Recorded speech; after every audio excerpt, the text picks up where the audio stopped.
हैं इसके हम विचार नहीं कर रहे हैं, लेकिन आने वाले समय में वही जो है मनुस्मृति ये फिर लागू करने जा रहा है। हमको आपको ये गुलाम बनाने जा रहा है, हमको आपको ये नाली का कीड़ा मकोड़ा बनाने जा रहा है। बोलिए मेरी बहनों, बोलिए मेरे सम्मानित साथियों और भाइयों से मेरा गुजारिश है कि आप लोग जो है जैसे आपके दादा परदादा से इन्होंने गुलामी करवाया है, मरे पशुओं का मांस खिलाया है, गंदे छोर का पानी पिलाया है, जो है क्या कहते हैं खाना खाने पे मजबूर किया है, शिक्षा से जो है दूर किया है, वंचित किया है। अब वही दोबारा लौट के आने अगर आ जाएगा पसंद करोगे? पसंद करोगे? अरे पसंद करोगे मेरे भाई को करना पड़ेगा, करना पड़ेगा। मजबूरी कैसे रहेगी जब हम आप सभी लोग एकजुट हो जाएंगे? जब एक नहीं होंगे तो मजबूरी बहुत बड़ी है। अगर एक हो जाएंगे, अगर एक हो जाएंगे उसको चाहे तो उसको सरकार बना लेंगे, उसको चाहे तो उसको एमपी बना लेंगे, इसको चाहे तो उसको आगे बढ़ा देंगे। तब तुम्हारे मन मर्जी की कहानी नहीं चल पाएगी। तब हम जो चाहेंगे नकेल जैसे चाहें वैसे कस देंगे। बोले सही? तो नकेल कसने के लिए हमको आपको एकजुट होना चाहिए कि नहीं होना चाहिए? महिलाओं से गुजारिश नहीं है भाइयों, आप लोग तब तक बैठे रहना जब तक हम कहेंगे। पूरे दिन आप लोग अपने घर का, अपने परिवार का, अपने खेती की, अपनी गृहस्थी का, अपने नात और रिश्तेदारों का काम करते हैं। एक दिन बाबा साहब का विषय, बाबा साहब से विषय पे बात विचार सुनने के लिए कोई दिक्कत है? तो टिके रहना, अभी साहब से खड़े हो गए, टिके रहना, भागना मत। नहीं भागे।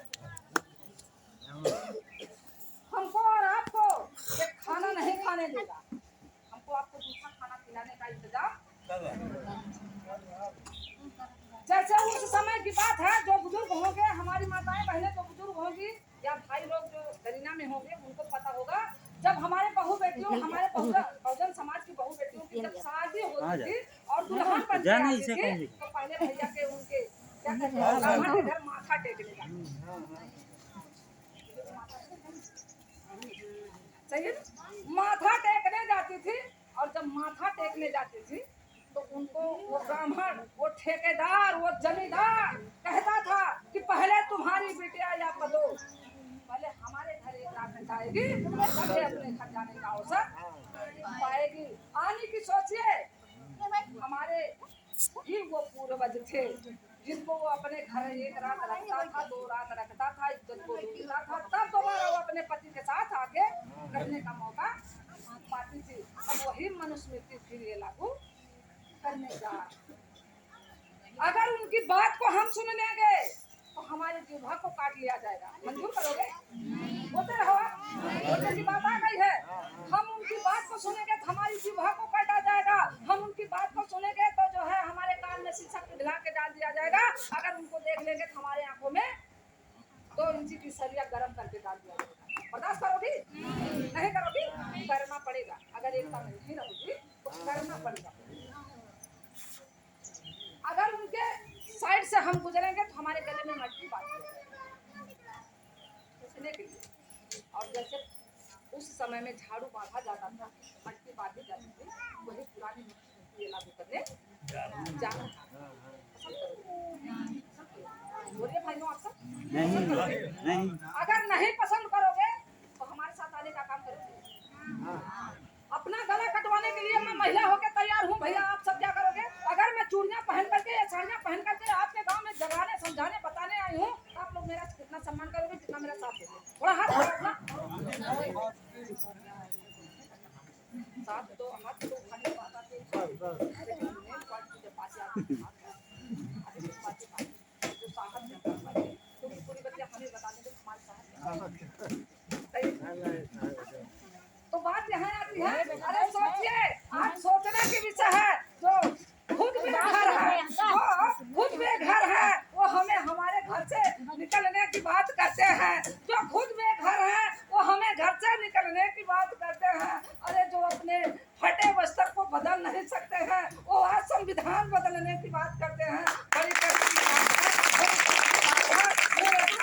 मेरी बहनों, मेरी माताओं, मैं आप लोगों को यही बताने आई हूँ कि इस संविधान का लाभ अगर हम सभी लोगों ने मिल के लिया है तो इस संविधान का लाभ ले करके और सोच करके घर पे नहीं बैठना है। संविधान के विषय पे सोचिए और संविधान बचा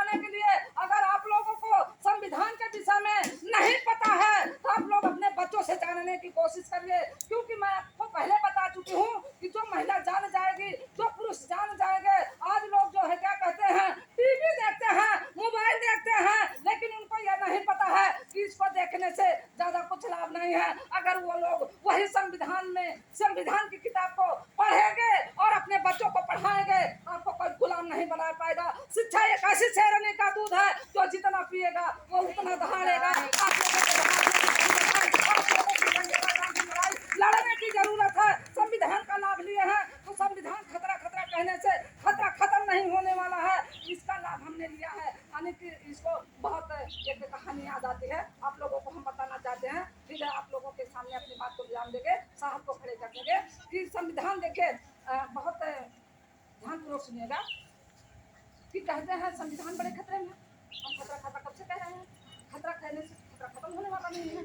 तो आग लगे इस वृक्ष को और जले डाले और पात, आग लगे इस वृक्ष को जले डाले और पात, उड़ते क्यों नहीं पक्षियों जब पंख तुम्हारे पास। यानी कि उसी पेड़ पे पक्षियां बैठी थी, आग लग गया और वृक्ष जलने लगा, डाल पात जलने लगा और पक्षियां उस पे बैठी थी, उड़ नहीं रही हैं, झुलस गई हैं। तब कबीरदास कहते हैं कि आग लगे इस वृक्ष को जले डाल और पात, उड़ते क्यों नहीं पक्षियों जब पंख तुम्हारे पास। तब पक्षी उनको जवाब देते हैं कि फल खाए इस वृक्ष का, फल खाए इस वृक्ष का और गंदे किए हैं पात।